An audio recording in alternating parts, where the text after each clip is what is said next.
Pojok kiri tak? Pojok kiri.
Halo, assalamualaikum. Balik lagi di channel TikTok Football First. Sekarang kita coba jalan-jalan ke rumahnya kiper officially kiper Persija U20 Pancar ya. Kebetulan gue kenal banget sama ini anak nih ya, dari mulai dia masih gemuk-gemuk kecil gitu ya, masih punya tuh fotonya ada di Senayan, terus dia mau ke luar negeri, kita ngedampingin dia ke luar negeri juga, kita ikut gitu ya, jadi tahu banget historinya, termasuk gue juga pernah menjadi pelatih pribadinya dia.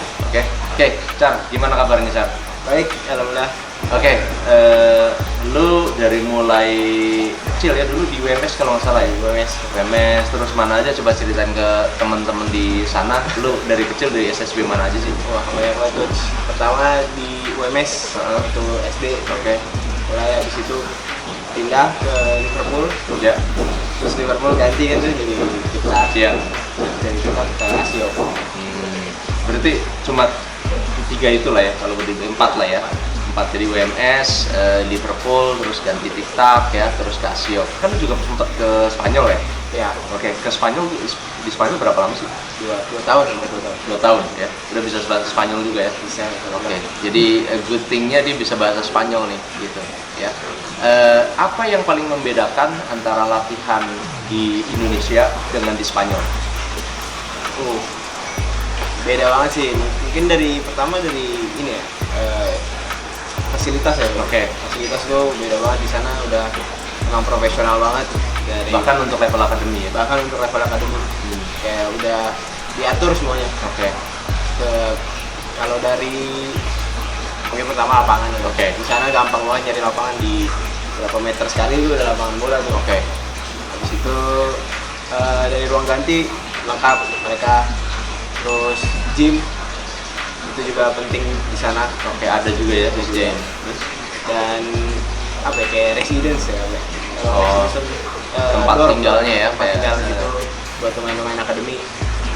Jadi di sana emang udah profesional, dari level akademi pun masih enak. Itu bayang kan kalau Indonesia juga bisa begitu. Apa sih nama akademinya? Itu di Real Valladolid, Real Valladolid. internasional football. Tapi lu di Spanyol cuma di Real Valladolid atau di Pernah ke tempat lain juga? Tempat lain juga. Oke. Tapi di tempat lain itu apa? Berapa bulan? Di Valencia.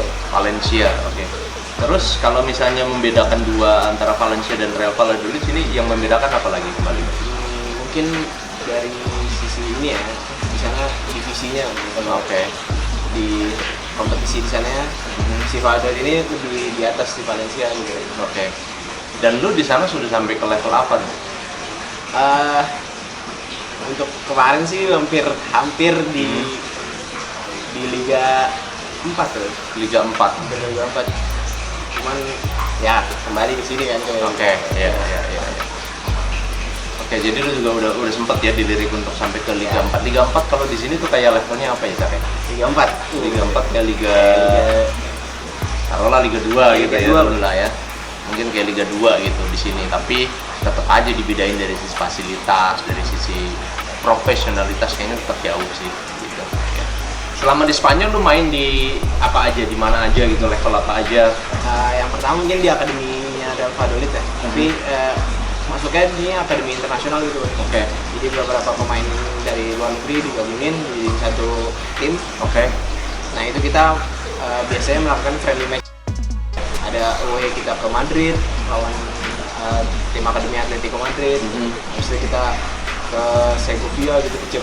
Tim-tim ada tim-tim di sana tuh, tim-tim kecil dan tim-tim akademi yang bagus juga banyak, yang namanya kurang besar mungkin. Iya.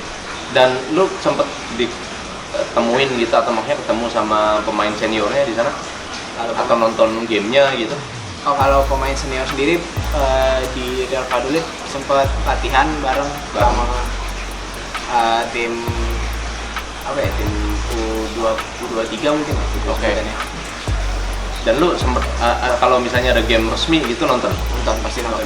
Di stadion gitu. Ya, Stadionnya juga bagus sana. Sana bagus sih. Jadi kalau pemain-pemain yang akademi ini masuk stadion gratis gitu. Gratis. Nah terus pengalaman apa yang lu dapat yang kira-kira lu bisa share ke misalnya nih kan penontonnya ada mungkin teman-teman atau adik-adik lu juga gitu ya? Pengalamannya banyak banget. Pertama mungkin dari pengalaman bermain bolanya sendiri, pengalaman hidupnya di sana sendiri kan. Itu dapat banget. Jadi mungkin kalau dari pengalaman bolanya jadi belajar lebih banyak ya. Di sana pelatihnya benar-benar nggak yang pelit ilmu. Jadi benar-benar mereka membagi ilmunya ke pemain-pemainnya.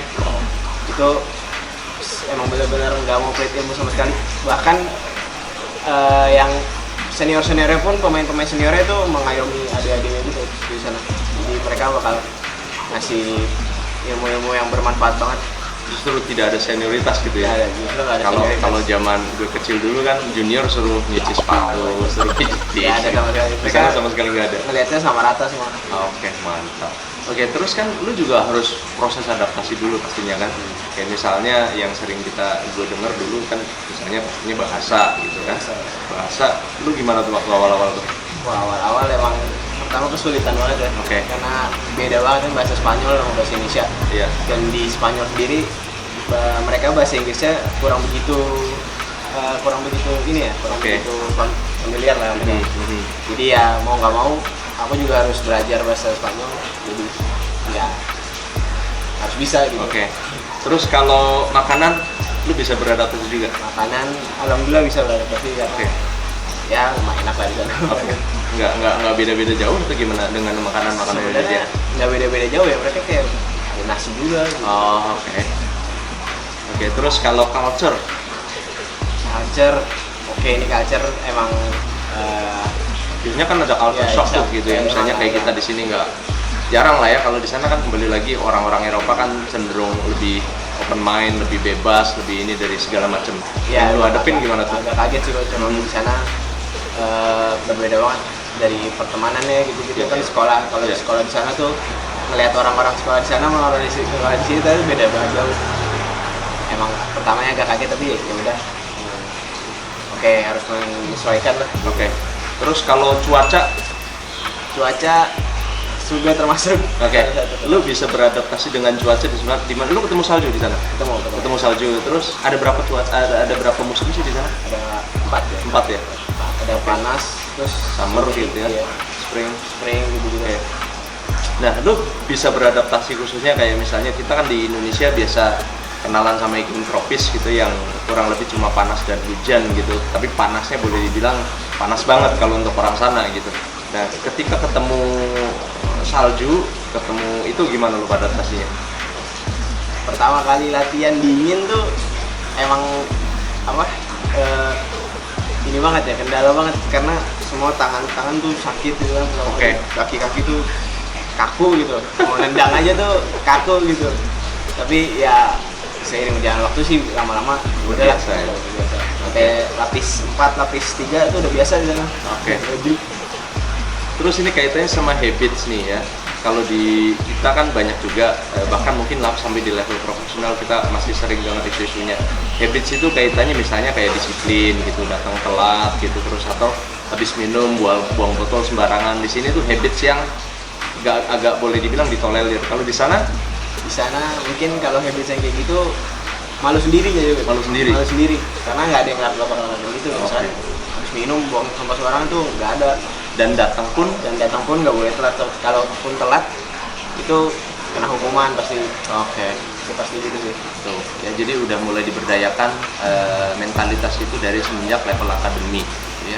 Terus lu juga pernah menjadi salah satu pelaku sejarah ketika memenangkan Gothia Cup di Swedia ya. Ini belum pernah terpecahkan soalnya sampai saat ini gitu ya. Jadi juara dari Indonesia itu satu-satunya Asiop. Waktu itu grupnya Boys 15 gitu ya. Tahunnya 2016. Saya kebetulan salah satu tim pelatih yang menangani. Pancar adalah salah satu kiper utama yang hampir selalu dimainkan gitu ya. Apa perasaan lu ketika memenangi Gothia Cup? Nggak percaya pertamanya ya, karena dari berapa ratus tim ya kita tim apa sih Indonesia gitu loh. Iya. Yang kayak nggak percaya aja, tapi alhamdulillah emang dikasih jalannya sama Allah. Oke. Dan menurut lu kompetisinya tight nggak sih? Awal-awal kita cenderung berjalan gampang ya, karena menangnya sampai di skor 11-0 kalau nggak salah ya. Ada kita lawan tim tuan rumah gitu yang kita bisa menang sampai 11-0 gitu. Tapi kesini-sininya lu coba review sedikit dong, ceritain sedikit waktu lu yang paling deg-degan lawan apa, atau yang menurut lu game paling susah, paling bikin lu dag-digdug tuh apa gitu, selain mungkin di final ya, karena final itu kita main di Ullevi Stadium. Ullevi Stadium itu kayak Gelora Bung Karno-nya lah kalau di sini gitu ya. Mungkin mulai deg-degannya tuh udah pas di 32 besar mungkin. Oke. Itu udah mulai, wah ini lawannya udah susah nih, pokoknya udah kesaring gitu, tinggal kecil. Lawan apa tuh yang lo inget tuh?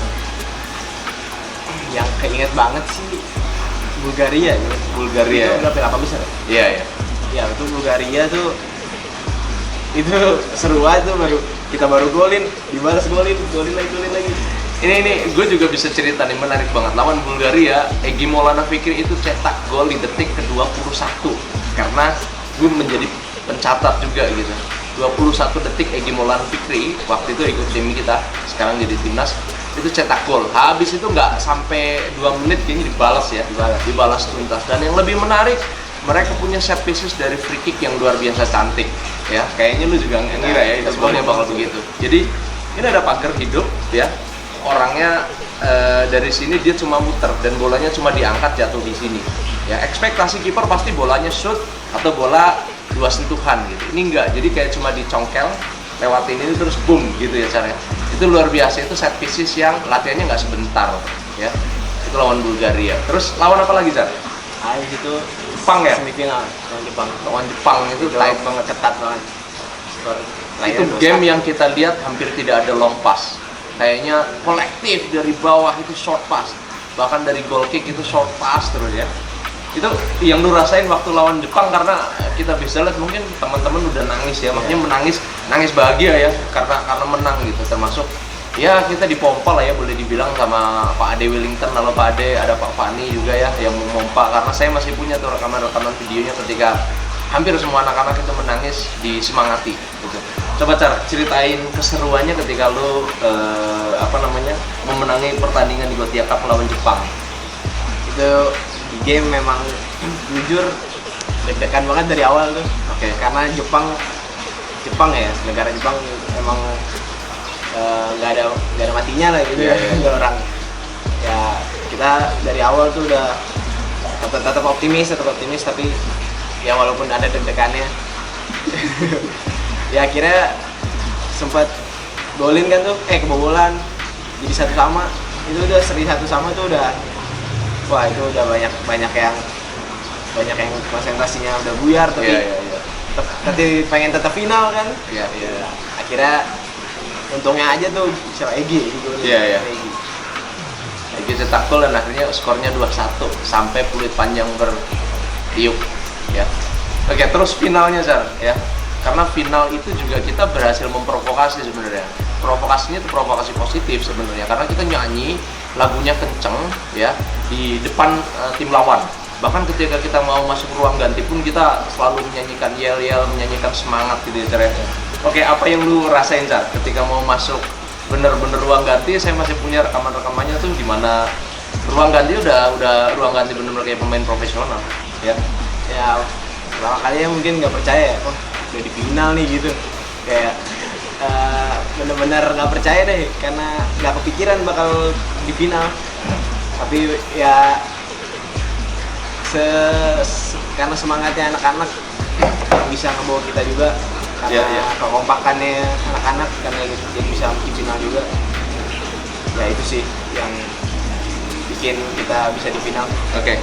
Dan lu ngerasa lebih bangga nggak ketika lu tahu bahwa Zlatan Ibrahimovic, pemain timnas Swedia, juga menggunakan stadion itu untuk laga-laga internasional? Bangga sih, bangga banget. Kayak karena satu ruang ganti. Oke. Ruang ganti yang sama.